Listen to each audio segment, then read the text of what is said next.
difference between serving on a board in an unpaid experience or paid experience, though, because what I find is that the experiences are basically the same when I talk to people who've been paid members of boards. Thank you for the opportunity to come and talk to you today. It's a pleasure for me, and I don't mind a small group in the least. In fact, I find that a very nice experience because we can have a good conversation at the end, I hope. I've had a number of years in which to observe, experience, and learn. I've also been trained in board functioning. I will have some handouts for you today, and my hope is that you will be able to take these things home with you, use them in whatever way you can with your boards, or if you're a liaison, or if you have something to do with a board, that you'll pass these things on to the proper people. My aim is to help you improve the function of the boards with which you are associated. Now, most of us who serve on boards, whatever their makeup, if the boards function well, we scarcely notice why they function well. We don't pay much attention to the ingredients that go into a well-functioning board. But if we serve on a board that functions poorly, we do notice it in a hurry. What happens to us that's a source of irritation to us? I myself get very irritated when I serve on a board that functions poorly. Oftentimes these boards have poor attendance. Oftentimes they accomplish little. They're usually not very visible or accountable to the entities with which they're associated, whether it be an organization or a funding agency or some other entity. And often they're too frustrating for the people who serve on them. What happens is that those people leave. They want to put their time in somewhere else. Then what do you have left when those people leave? What you oftentimes have left are people who are contributing to the poor functioning of the board. And so the poor functioning of the board goes on in perpetuity, and it's a never-ending cycle. The sad thing is that these, quote, poorly functioning boards have members then that don't even realize why things aren't going well. They don't know what to do about it because they can't even identify why things are not going as they would like them to go. Thus the necessity for some kind of board education / training and for board evaluation. Today I'm going to talk about what elements lead to a board which functions well. Now, I'm not part of the same types of boards that you're a part of, but I think that you will be able to generalize my remarks into whatever your experience is.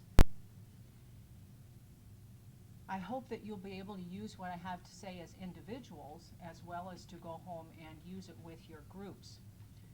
Now, there are several areas which have an impact on how a board functions.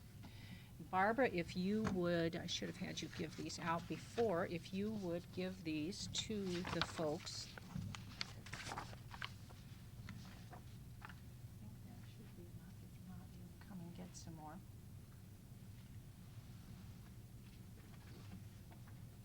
Some of these elements which have an impact on how a board functions, I call board basics. And the first sheet lists some of these elements. Recruitment of members, orientation of members, the operating instruments, board training and education, chairman's responsibilities, members' responsibilities, and retaining good members. But before we discuss some of these things in more detail, I'd like to give you at least what my definition of a well-functioning board is, so that at least in our minds we're talking about the same thing. And you may be able to add to that definition depending upon your experience. My definition of a well-functioning board is one that accomplishes what it's supposed to accomplish, as defined by the organization, by the board itself, or by the entity with which it's associated. The board also must be accountable to those it serves to be a well-functioning board. The board must be a good experience for the members. In other words, it must be meaningful, somehow stimulating, and it must accomplish something, and we'll hope that it's some fun for the people who serve on that board. It also must attract and be able to retain competent and committed board members. So that's my definition of a well-functioning board. Now I'd like you to look at the second page of your handout. It should be entitled Good Practices up at the top. Actually, it doesn't have a title, but the first sentence ought to say Good Practices for Well-Functioning Boards. Look at the top where it says Recruitment Procedures. Now, I don't know exactly how your boards get new members. Some boards, in fact, may take everybody who volunteers. I would think that if you do have that practice, that it would be wise to have them do some sort of an application, and that you interview those applicants and be somewhat selective within the dictates of your organization as to who serves on that board. Now, if you do an interview, do establish before the interviews some selection criteria, and also have some previously established questions as to what you're going to ask those people so that you'll know if the applicant fits criteria. Lots of times people are interviewed and they say when they come out of the interview, I really don't know what they were driving at, because nobody who was doing the interviewing really had an idea of what they were looking for. They just sat down and talked to people. Get some structure into that interview. Some criteria might be even such simple things as, do they have the time to serve? Can they get to the meetings? In some communities it might even be command of English. Depending upon your community, you can set whatever criteria you wish according to the dictates of the organization. Now, what are some of these things that you should consider in the recruitment procedures other than doing the interviews? Certainly to have a clear job description. The term length, time required, what these folks are supposed to do as board members. They need to know that when you first talk to them. Give them an information sheet which spells it out exactly so that there's no mystery about what they're getting into. Attention to conflict of interest. Now, I don't know how much that applies to your situation, but it certainly applies to most boards. If you do have people that you know have a clear conflict of interest, certainly see that they don't vote on things that are going to put the organization in jeopardy somehow. Procedures to keep the board representative. Those ought to be spelled out in your bylaws if you intend to do that. Might be age, gender, race, might be even a segment of the community. You might have other criteria for that, and that ought to be spelled out in your bylaws. But you should give attention to that in the recruitment procedures. Procedures to keep a balance of new and experienced members so that not everybody comes in all at once on a basis where you go on for years and years where you have nobody that's experienced.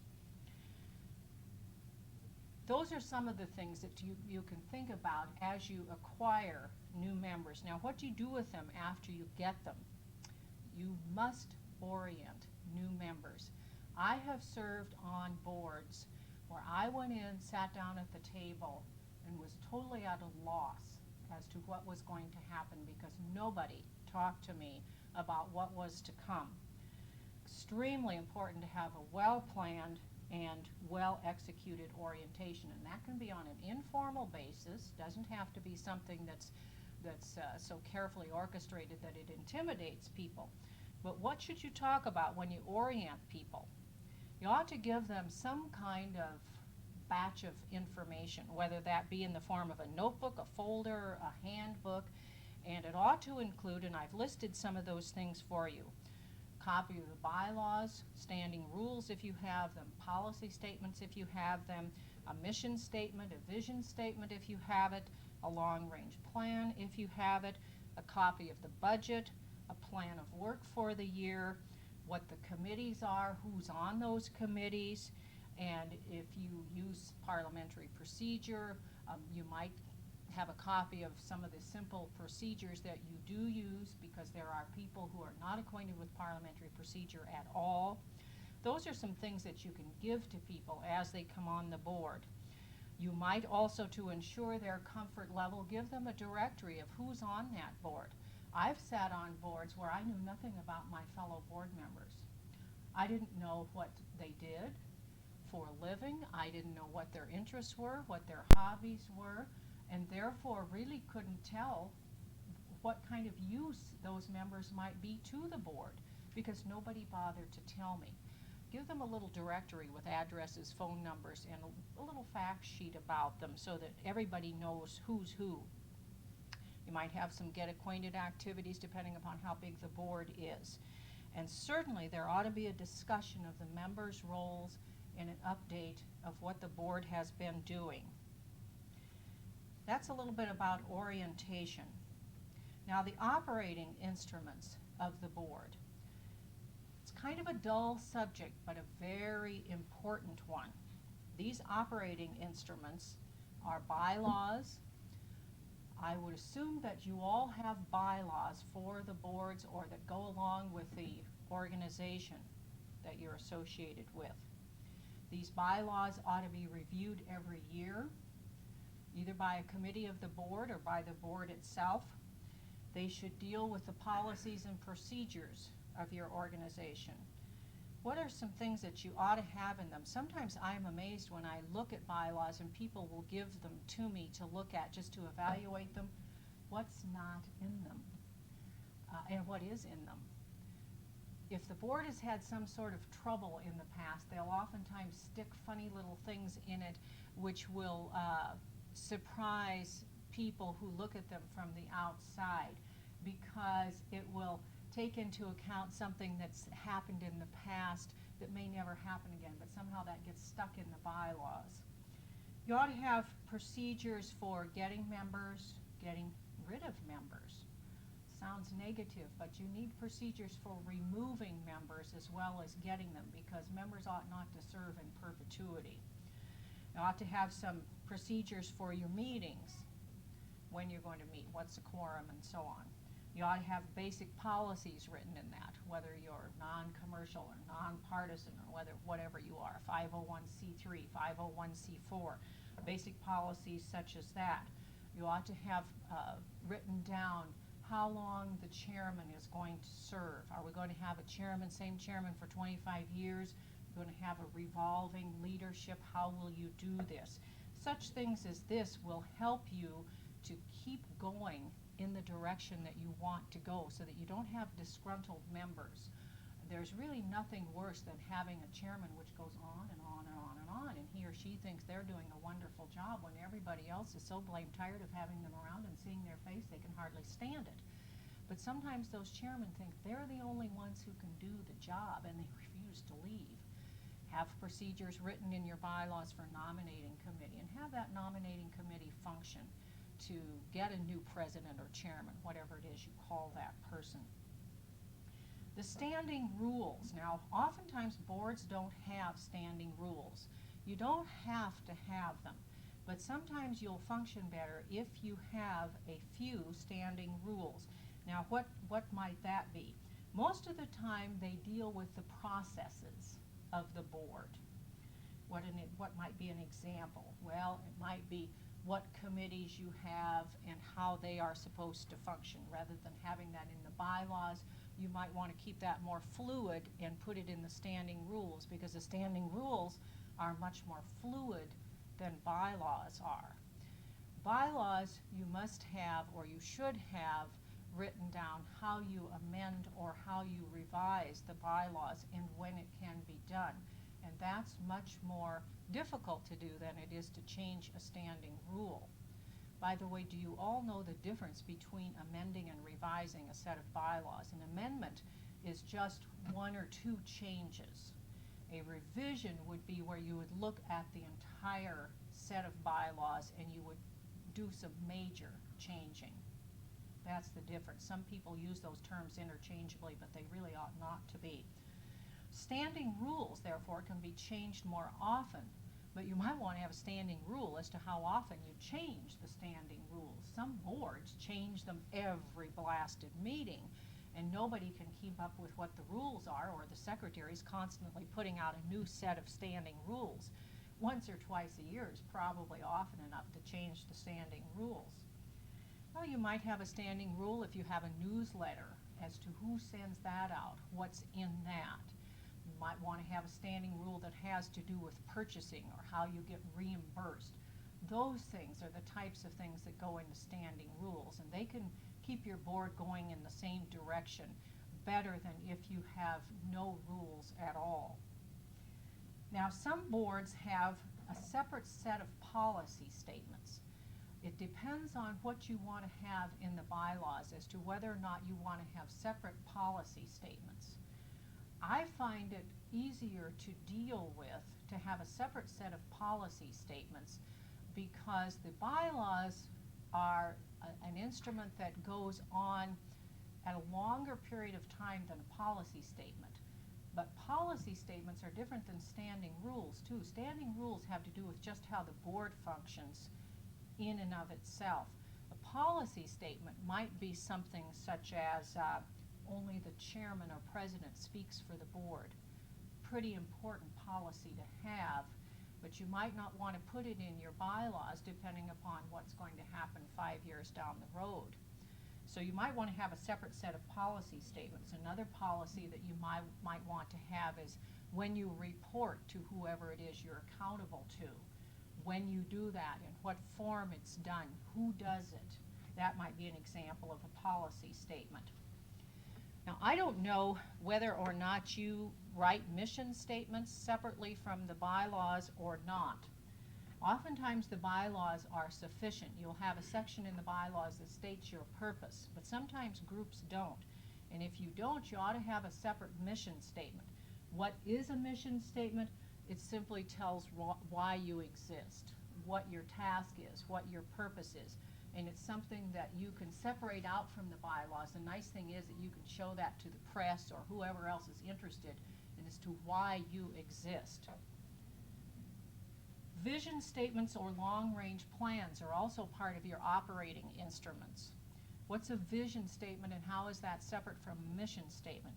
A vision statement describes what you'll look like, what you'll be like, what you'll do at some future date. Now, how you will get to be whatever it is you say you'll be in that vision statement is what's in the long-range plan. Now, I don't know how boards function without some sort of long-range plans to give you some sort of direction, but I know a lot of boards do. Now, these can be very simple type plans, but you ought to have some sort of set of goals and strategies and objectives to work toward a year from now, or 3 years from now, or 5 years from now. They can be simply written, but it gives you some direction. Those are the operating instruments. And I'll talk a little bit more about those as we go on.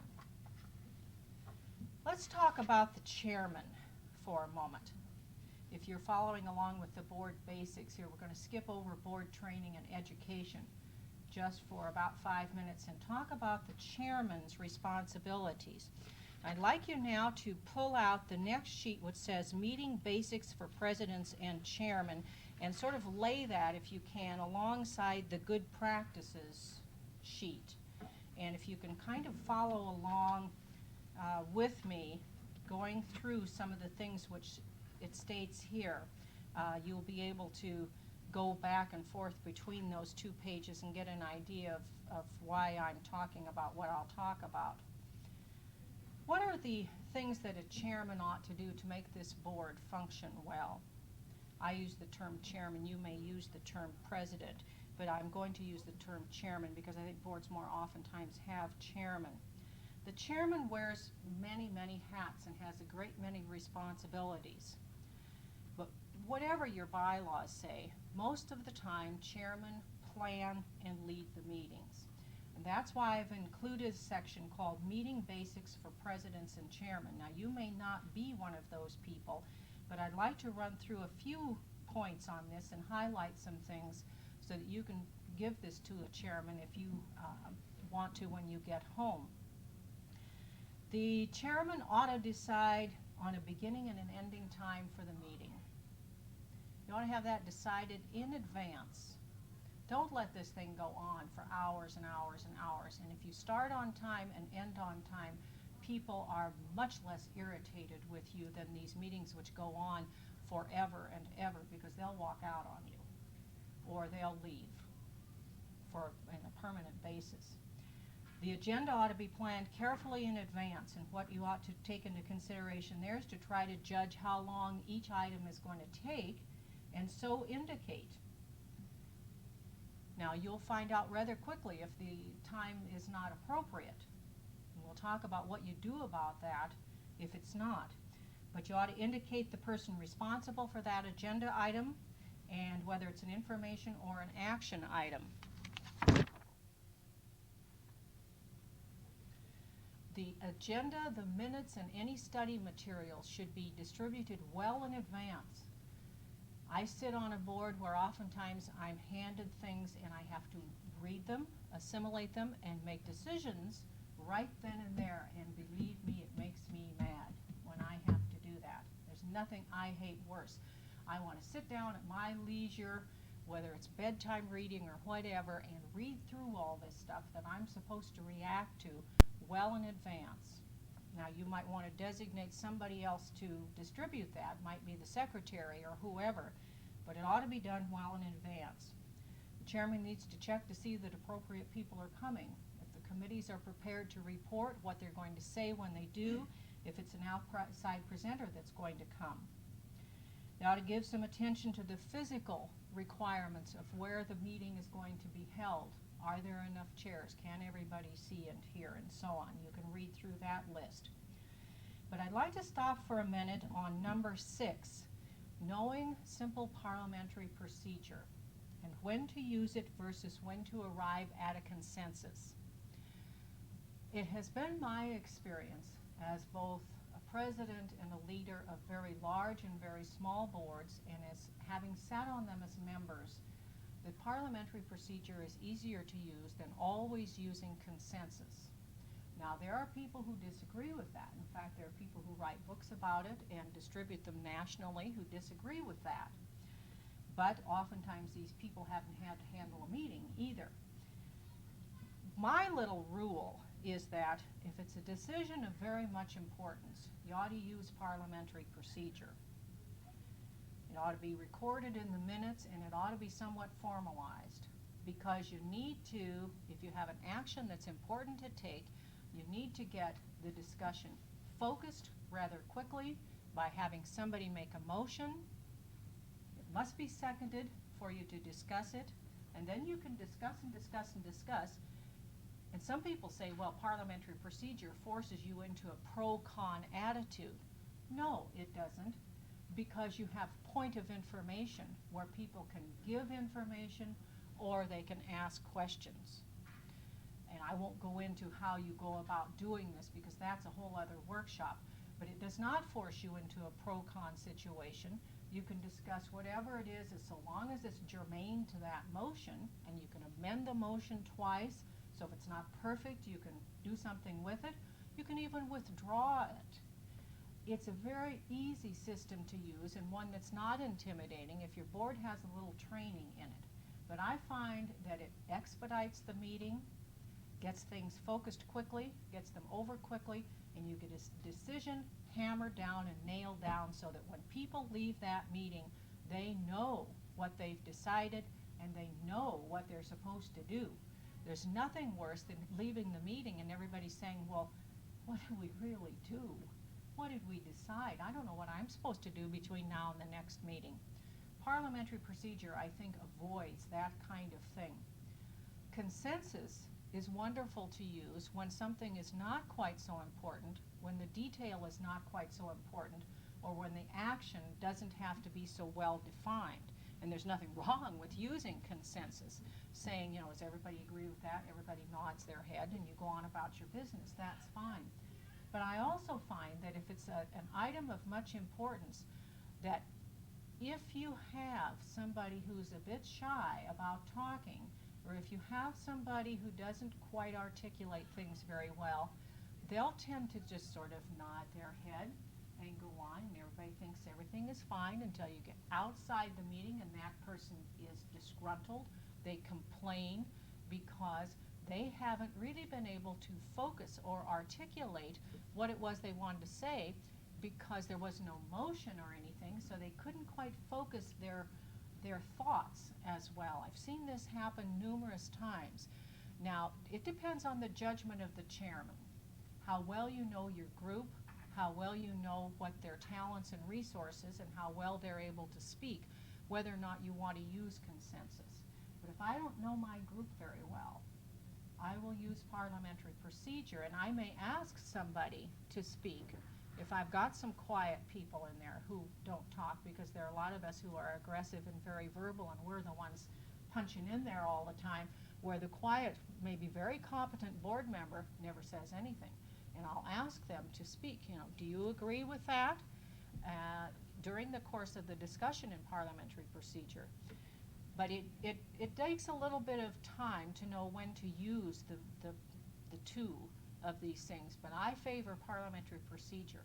And it doesn't have to be something that makes people feel bad or is cold or heartless or anything of that nature. Because if you have a chairman who knows how to use it, it can be a very warm, accepting atmosphere where everybody feels comfortable with it. The chairman ought to have copies of the operating instruments with them, and they ought to double check everything during the meeting. They ought to start on time, and they shouldn't repeat for newcomers.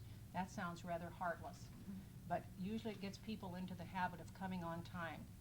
If they miss something that happens at the first of the meeting, or if there's something that really is important that they need to know, talk to them afterwards.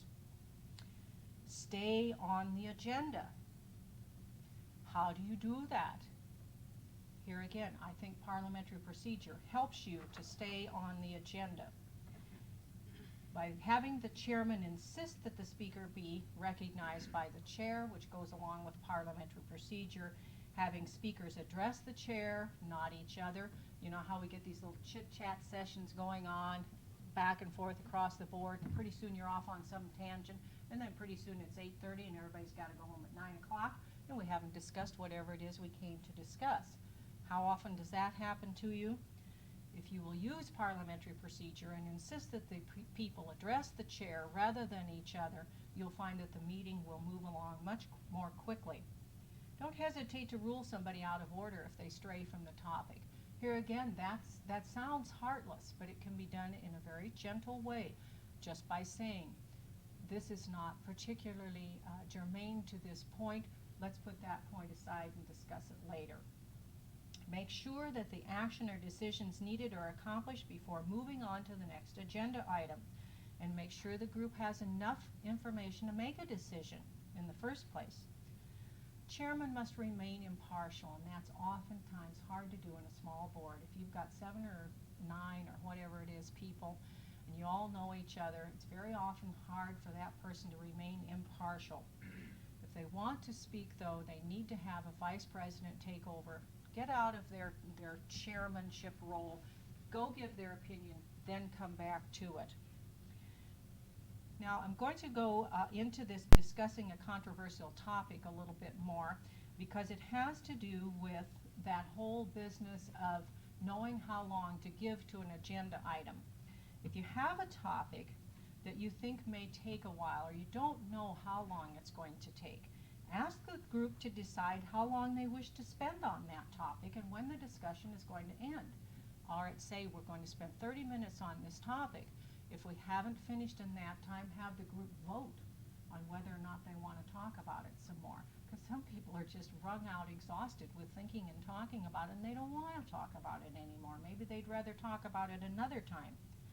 So have them take a look at something that you as a chairman might be unsure about. You don't ever turn the meeting over to anybody else. You see that happen. I'm going to turn the meeting over to so-and-so who's going to make a presentation. You as the chairman have absolute control over that thing until it is adjourned. Don't turn it over to an outside presenter or speaker. End the meeting when you said you would.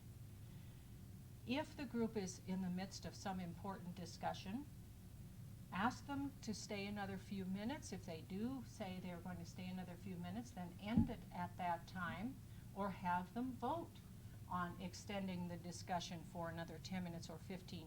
If they don't want to do that, then you've got to talk about it at the next meeting. But get that meeting ended on time. If you're going to go from 7:30 until 9, end at 9. At the end of the meeting, you'll be wanting to summarize what happened at the meeting, so that everybody knows when they leave, they go out that door, they've got a clear idea of the decisions are made and what the next steps are to carry out those decisions. Get it nailed down cold. There's no mystery. Ask the group to participate in listing agenda items for the next meeting. Sometimes they'll be of great help to you in saying, I want to discuss these 3 things next time. This is all we want to discuss. They can be of a big help to the chairman. Make sure that whoever's in charge of something knows precisely what they're going to do when they leave that room, what's expected of them before the next meeting. After the meeting, you might ask people to evaluate those meetings. If you've got meetings that are just driving you crazy, you need to find out why and what to do about it. Have them identify some things which they thought went smoothly and those things which didn't. That way you can identify some things which are a surprise to you. I've done this in the past, had somebody sit either in a group or in an audience and critique me and say, you did this wrong, you didn't allow enough time here, you didn't call on everybody that wanted to be wanted to speak, or you didn't identify those people who needed to speak. It might be a little tough on your ego if somebody says you were really bad. And I've had that happen to me when I got into a situation where I really didn't know how to handle it. But that critique sure did help me know how to do it the next time I got into a situation like that. So evaluating these meetings can be a great help to improve them. You can read through what else I've had to say about that, but you might even want to review the effectiveness of the materials that are used. In summary, about successful meetings, I've put down 6 S's that I think lead to successful meetings. The start on time, stick to the agenda, stimulate your members, support short meetings, summarize and follow up, and stop on time. If you can do those 6 things, you'll probably have pretty good meetings and you won't drive everybody crazy and have your members leaving. Now, what are some of the other things that a chairman does? Should have as their goal to involve every member. And if you look on the sheet called Good Practices, I've said in there, use a variety of group methods to involve every member. And there are lots of things that you can do so that members don't feel left out or that one person doesn't monopolize the meetings. The brainstorming, having anonymous comments or questions on cards, having energizers just to get people going. Some people are not familiar with that term, but it's just a catalyst to get you interested in whatever it is that really needs to be talked about that meeting. It could be a short tape or film, or maybe a questionnaire, or maybe a series of did you know that the teenage pregnancy rate is highest in Missoula County, or whatever. Something to get people focused on whatever topic you really want to discuss at that meeting. Audio-visual media can help you do this in large part, depending upon the topic, of course, in a very easy way so that you don't have to prepare something that might be an energizer. But involving all of those members by delegating, by having them have some assignments between meetings, maybe having them do a little research on areas even, is a good way to involve members. The more active people are, the better they feel about serving on boards. Sitting there just listening and never doing anything, I find terribly unstimulating. It's not fun to be that kind of a member. The chairman arranges the board training and board education. And here's where we're going to talk about board training and board education. This ought to take place in whatever fashion is comfortable to you. Maybe it's every meeting. Maybe you want to have 5 or 10 minutes every meeting. Maybe you want to do it once a quarter, twice a year. But it ought to be done, and it ought not to be neglected. You could do it in a variety of ways, by having outside presenters. Maybe you want to have somebody come in talk to you about parliamentary procedure. Maybe you want to have somebody come in talk about public relations or outreach. Maybe you want to have somebody who has a good tape come in and show that and comment on it. Can be done with audio-visual here again. You might have board presenters. You might have people team up, do some role-playing, have some dialogues, give some information. It's a good thing for people to do a little preparation.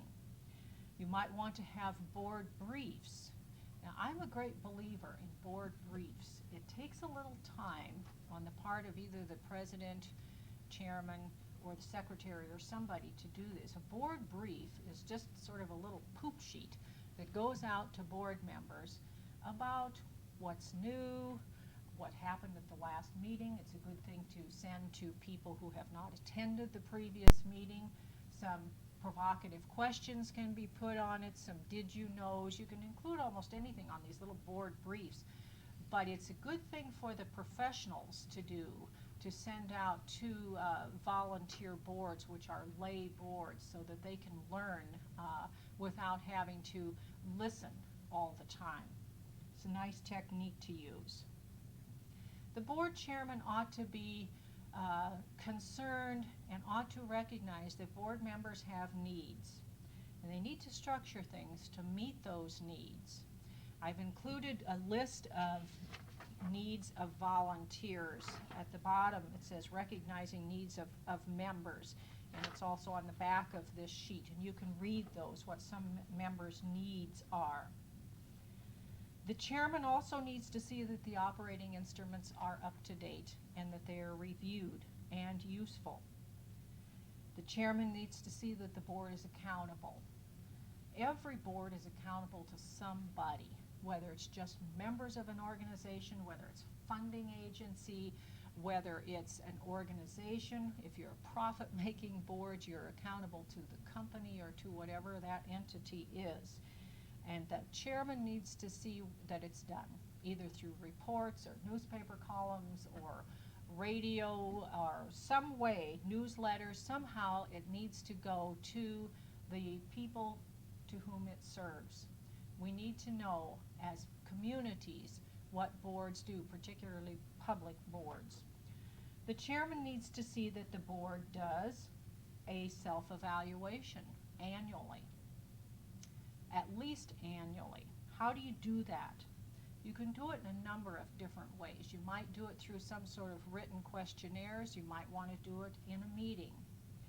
Some of the things you'll look at is your structure, your decision making, how you do it, the operating instruments, the meetings, the accomplishments. You might identify strengths and weaknesses, but you ought to take a clear look at yourselves at least once a year. Honest look. Oftentimes it's better to do this anonymously because you might have somebody who surprises you and they hate that group, but they never say it, but they're just seething underneath. And I just participated in a massive evaluation at the national level of a very large board. I was in charge of the internal review of that board, and it just dumbfounded me what came out of some of those anonymous surveys. People gave some nice compliments, but some of them were mad underneath, and they weren't going to take it any longer.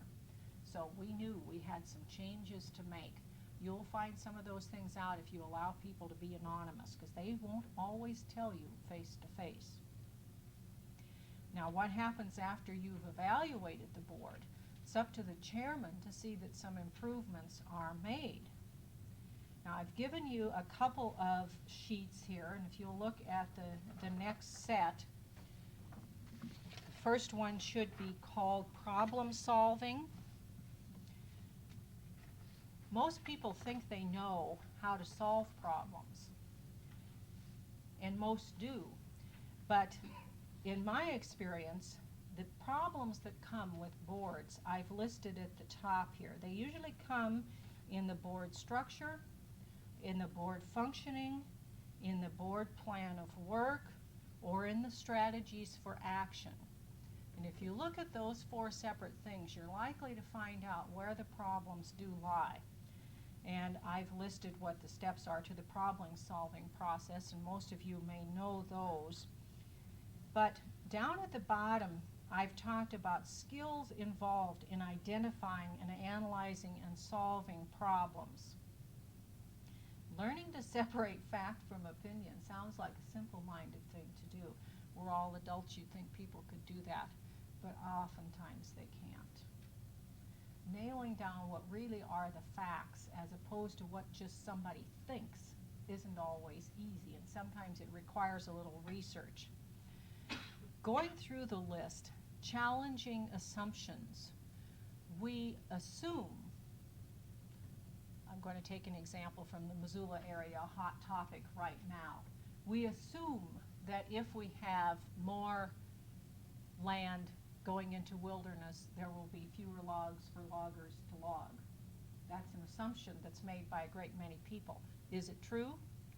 All these folks that are involved in the controversy need to find out if it's absolutely true.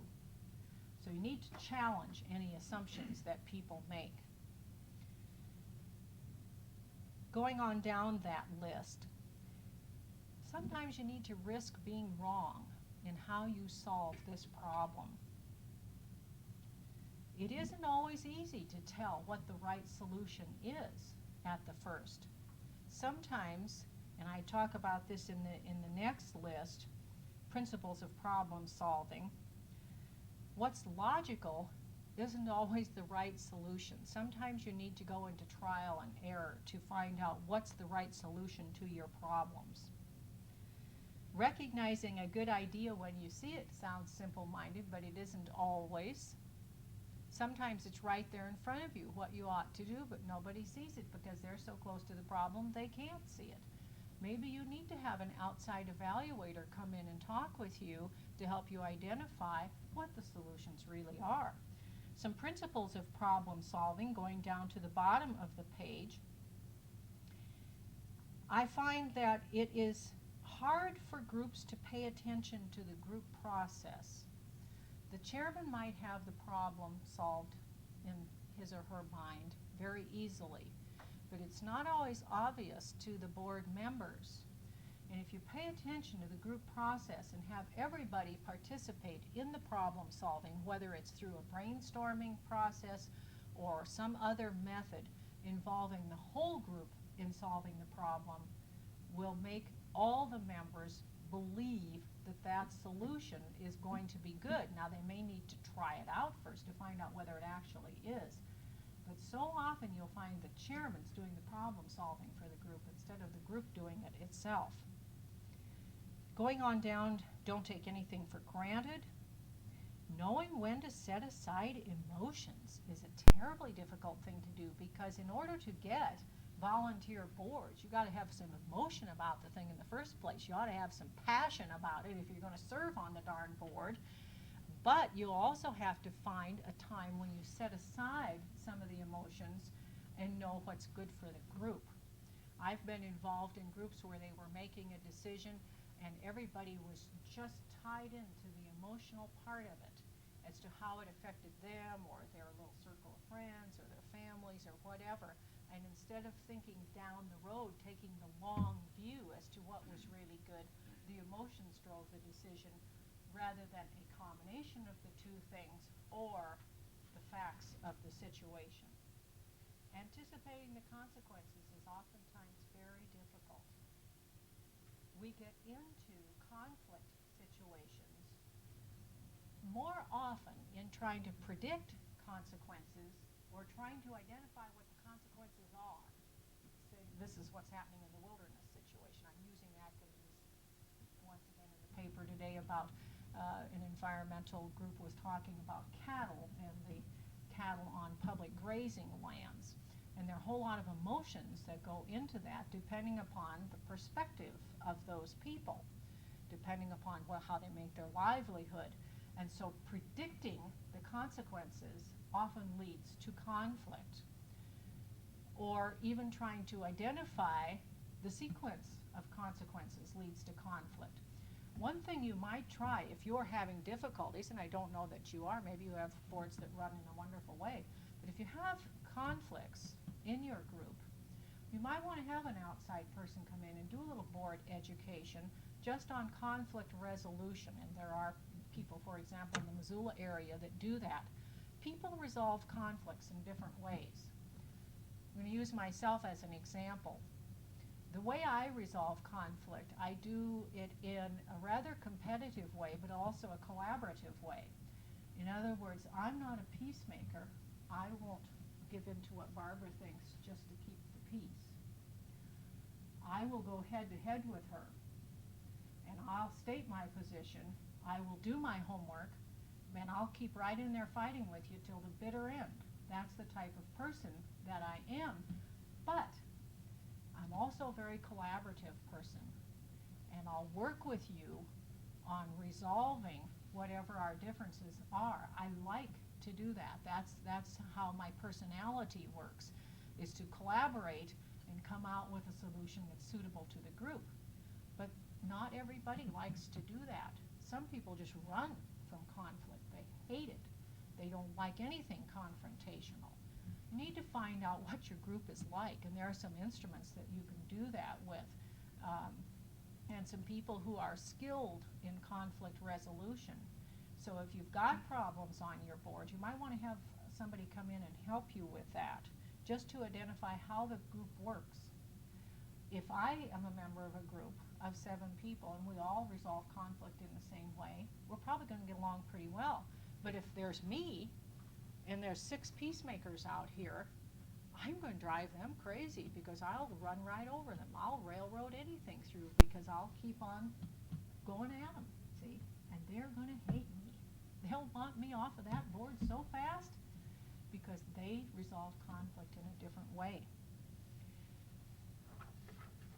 So take the problem solving and use it maybe as a checklist for whatever your board problems might be, and go through to see where it is you can identify areas according to some of those things that you can pay attention to when you solve problems, and ask yourselves, is this happening to us?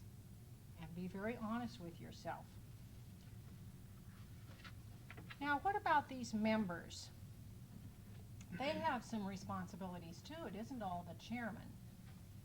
And if you will turn to the 2 pages, one of which says members of a group should remember, and the other one says prerequisites for effective teamwork and group leadership.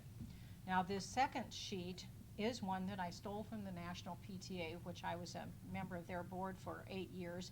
And if you do use it, I hope you give the PTA credit for it, because it's a well-developed sheet that I think pertains to any board, big or small.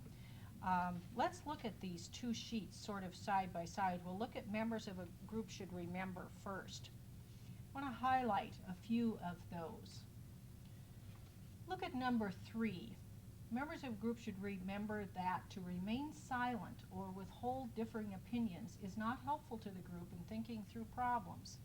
But you often have these silent people who don't speak up because they're afraid to put that opinion out there on the table.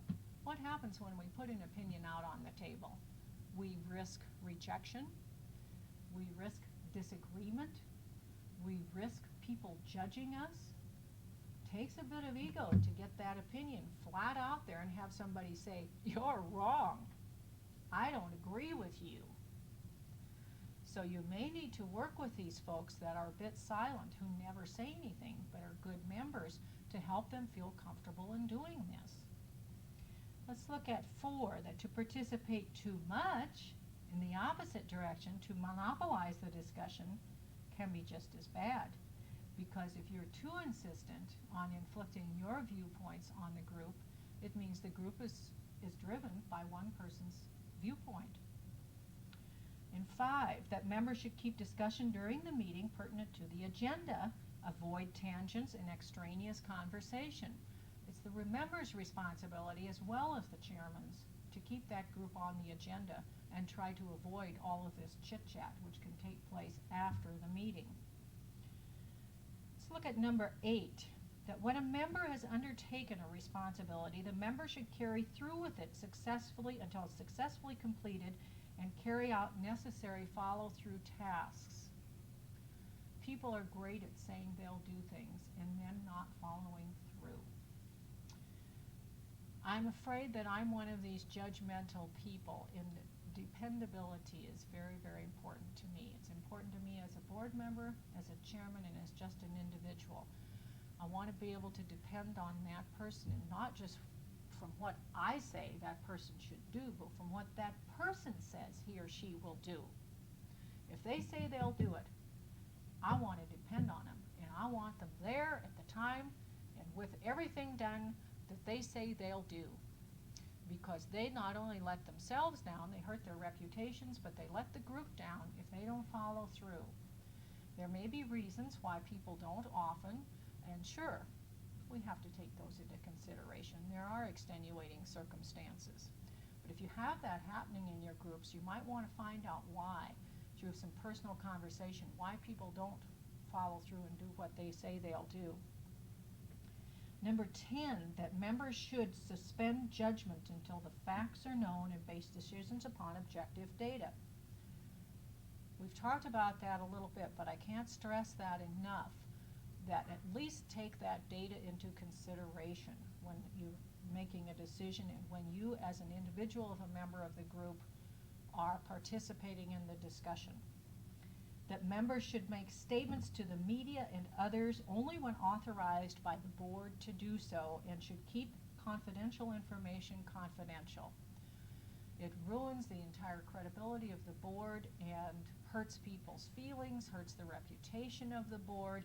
If you have somebody speak to the board in any kind of a public manner and they say something that is not agreed to by the entire board, or they're not a spokesperson for that board. Now, you may think that you've got this entirely in hand in whatever board you're associated with. I hope you do, because it can hurt you tremendously in a community if somebody says the wrong thing, or if you've got people speaking out of a number of different vantage points and viewpoints, and they're not all speaking with one voice. 12, that members should be prepared for meetings. It's not only the responsibility of the chairman or the secretary to see that those materials go out, it's up to the members to read those materials and to be prepared, to come to the meeting prepared to discuss, to have those questions in hand. You can read through the other things on that sheet. I'd like to talk a little bit about what's on the group sheet. Number 7, that you strike an appropriate balance between group productivity and the satisfaction of individuals' needs. It goes back to what the person's motivations are in being a member of that group. We have here in town, and I don't know if you all have it in your towns or not, we have people who serve on boards whose motives aren't always what we'd like them to be. Maybe they want to have it on their resume to get a job. Maybe they're running for political office and it looks good to serve on a board. Or maybe they're a member of a company or a law firm that says, you will, as members of this firm, be involved in this community or serve on the community boards in some fashion. So they go volunteer, and they're not really interested in doing it. They just sort of do it because somebody says they should. But those people need to recognize that the group productivity is really the important thing rather than their individual motives. And I would hope that as members of a group and as chairman, you would recognize that there are those people. They're not necessarily bad members. Some of them are excellent members. But people come to the group with all sorts of motivations. Some very altruistic. They just want to give of themselves to the community, but that isn't always true. Number 8 provides for sharing of leadership responsibilities by group members. And I alluded to that before when I said you ought to have in your bylaws how long that chairman is going to serve. And see to it that those bylaws are carried out. Revolve that leadership. Everybody has the ability to be a leader with enough training. Nobody's born a leader. But I have found in my experience you can train almost anybody. Now they may not have the style that you do.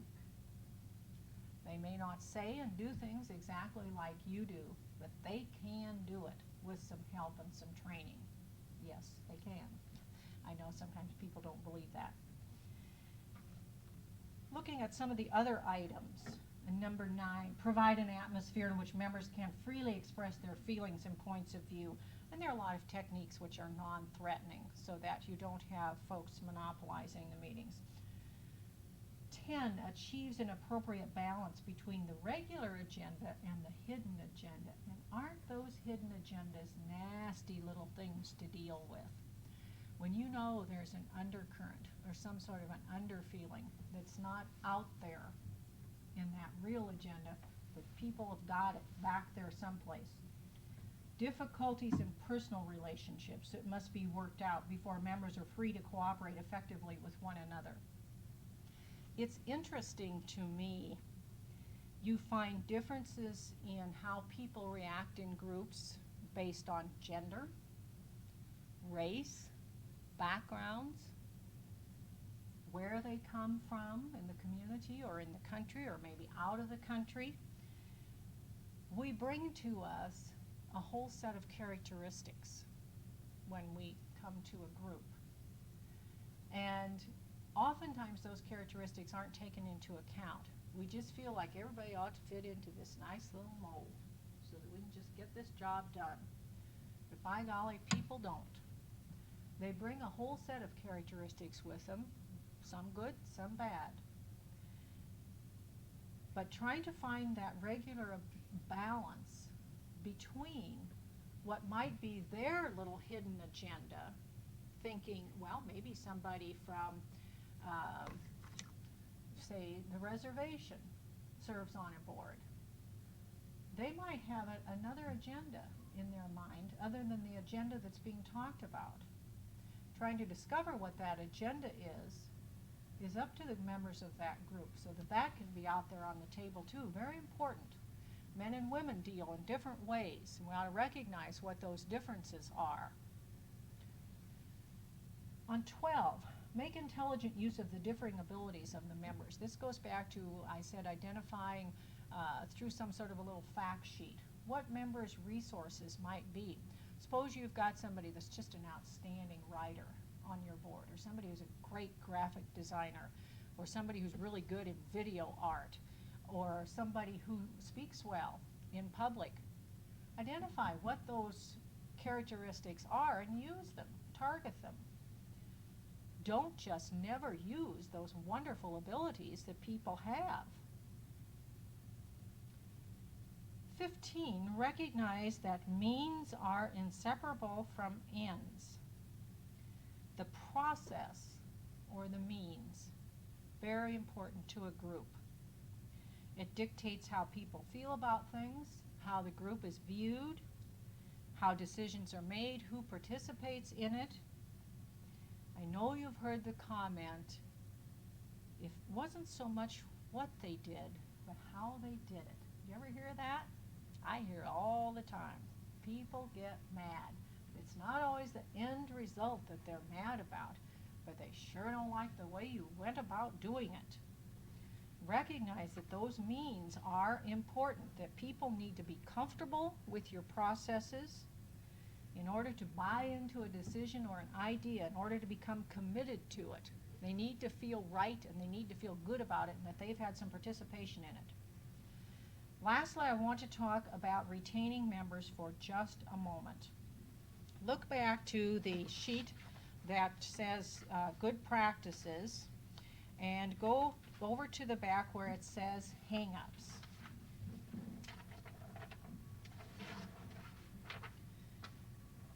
I won't go into these two lists on the back. Board members who help the group do the job are those who, and some hang-ups of boards.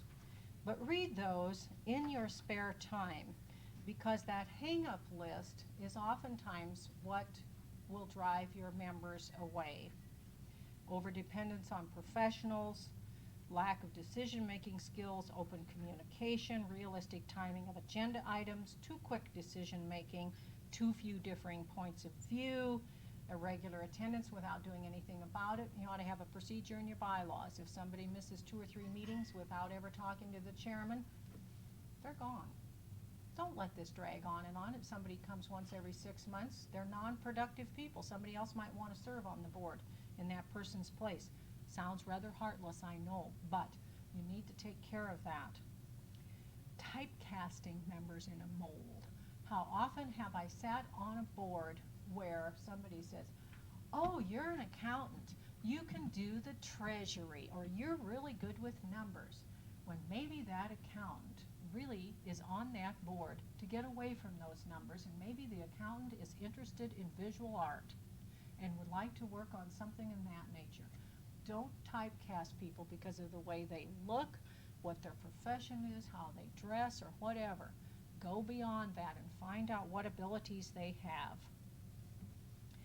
Mostly, you will retain members on your board if you'll take into consideration why people serve on boards. And I want to identify 4 or 5 things. We serve, most of us do, at least on non-paid boards, because it gives us a chance to give or contribute something to an organization or to the community in some way. Secondly, we might serve to exercise those talents. We know we have some talents, so maybe we want to put those to use in some fashion on a board. I serve oftentimes on boards because I want to experience personal growth. It's worth a college education to serve on boards. It really is. Every time I do, or every time I attend a board training experience, I learn something new. I also do it to make new friends. Most of us want to serve to have a sense of accomplishment. Most want to learn new things, and most want to have a little fun. Now, if these things don't happen for members, you will see them say bye-bye. They'll schedule you out and somebody else in. Recognizing the needs of people is very important, not just in what the task of the board really is. You can keep those members and you can get new members if you'll pay attention to some of these things, and if you'll pay attention to some of the board basics, take stock of your accomplishments often, do something fun once in a while, and you'll end up with people who will serve on your boards with pride. Thank you for listening. Are there any questions? Quick question. Yeah. Something you mentioned earlier about board briefs to send out to all the board members. Is that in addition, or is that like a supplement to minutes, or is that in lieu of minutes, or? It would certainly not be in lieu of minutes. You must keep minutes because they're the historical record of your group. And in case you have any entanglements with any legal entities, the minutes are often looked to. So they will be separate from the minutes. Just kind of a capsulization, and then Yes. any other kind of discussion It points? can be a catch-all. It can be whatever you want to have in them. I would suggest that it's no longer than a page, 2 at the most. Have it be a quick read for people. They can sit down with a cup of coffee and in 10 minutes look at this thing. It's a good idea for people who haven't attended the meetings for a catch-up, but it's a way of educating people very quickly, and it would definitely be separate from the minutes, but it might go out with them. Yes? As an executive director, and I have a board that is only active if I get into a position where I put them in the corner and they have to finally come up with some kind of solution, then they all jump in and go, oh, geez, what happened? What are you doing? So far, our board is made up of people that are prominent in the city, and their names seem to be the most important, or their position seems to be the most important thing of the board. They're non-active.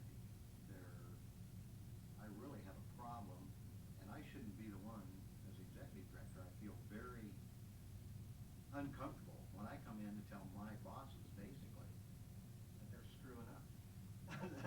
other need to words, get to they work. are How do overly dependent on you as the professional. The only time I can get them into a meeting where they're really active is like if I back them into a corner and make enough promises to outside groups and we get ready to sign a contract. And I'm bringing in and say, look, these people are counting on this thing. We went through 3 or 4 meetings and no quorum, or you haven't made a decision. This needs to be made. All of a sudden, here we are. They've signed it. And it's ready for your signature. Then all of a sudden they're going, ooh, wait a minute. We really have. Now we got to get serious and talk about this. In other words, that board It's really gotta be isn't private. accountable to anybody. No, really, I mean, I've got some excellent people, and they are good people, and I think Mhm. if they had the leadership, they would become good board members. But I find it hard for me as their employee to jump in and be the leader. I had one board president that was going so far off, he was active, but he was so far off public access TV. I mean, he was a school teacher, and he felt that that's exactly how he's going to treat all the producers. That we're still in school, I'm the dictator, and that's it. And it finally come to a nose to nose, you're leaving or I'm leaving. He left. But the rest of them just don't really. So in other words, do you have a set of bylaws of any kind? We just redid the bylaws after, they've been redone after 17 years. When I came in as executive director 3.5 years ago, I had 6 sets of everything and nobody knew what anything was. And I couldn't get a quorum for a year. We only had 2 meetings that had a whole quorum. But we did get a good set of bylaws now. But to enforce those bylaws, You it's the need a board's good leader responsibility and not yours. I can't do it. Mhm. How do if you were my board and I felt the board wasn't doing its job, how would you like me to approach you? You probably wouldn't want me to approach, but how could I approach you and get away with it?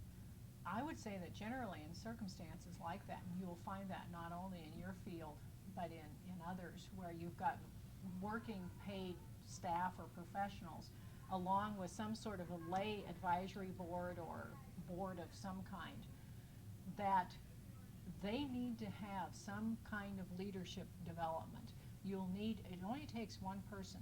It only takes that chairman to say, this board's got to be accountable. This board has got to make reports to whoever is funding them. This board cannot rely on John to do everything. And to work with somebody that you could identify who could do that will take some legwork in the beginning, and you'll probably, unfortunately, have to do this. Maybe bringing in an outside person Maybe that bringing can in tell them an they're wrong outside or person point. that says to this group, you've got to gel. You've got to meet once a quarter or whatever.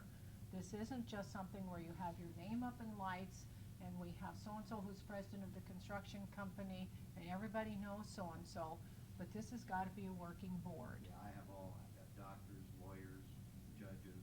I've got excellent people. Sure, and there are Quality people, probably and all they're good sorts of people. talents. Yeah, they're good people and good talent. And sometimes I say, well, I just as soon as not show up because I do run the show. I do what I want. If I want an idea pushed, And I see, just that's come in easy. and I do it. So I am torn, but I know I'm wrong. I know that board Yeah. should be active. It's tempting to just let the It is. process go on because then you can do whatever you want. Yeah, and I have done that. I've bowled things Mhm. through just because they were so disorganized, and I knew I could get Uh-huh. wrong.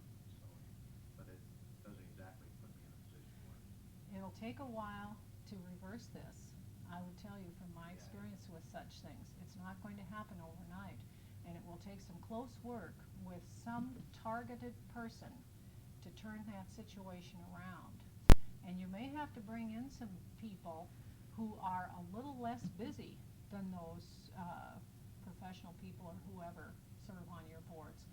Somebody who's maybe got the time to say, rather than the busy physician, for example, who will do this for you and get it going on the right track. But I would say some Sure, little right. individual work, and it'll pay off for you in the long Probably run. gonna take an outside person like It may yourself or take an something outside to person to do come this, in and help. but you might have to identify somebody in your community that will also give it the time for a while to do this board development and to insist that they meet occasionally and to insist that they come. And have enough members so that you've got a quorum. And you might want to take a look at the definition of your quorum. So the board facilitator for a while. Sort of a facilitator or a chairman that's temporary, See, that pro has to temp. kind of be hired from, I mean, the board has to recognize the problem. But it If may I can take slip you in. because you're the only core person that's there in any constancy. Do you have any board workshops then? We have a retreat, but we don't have a workshop. And I think What do that's you do what, at the retreat? well, if they show up, we usually end up arguing about things that just shouldn't take up an hour and a half. Like I said, there should be time limits, and this is something we don't do either. It appears that you've got really a leaderless group. We do. We have, That's but what we it have one appears. man that's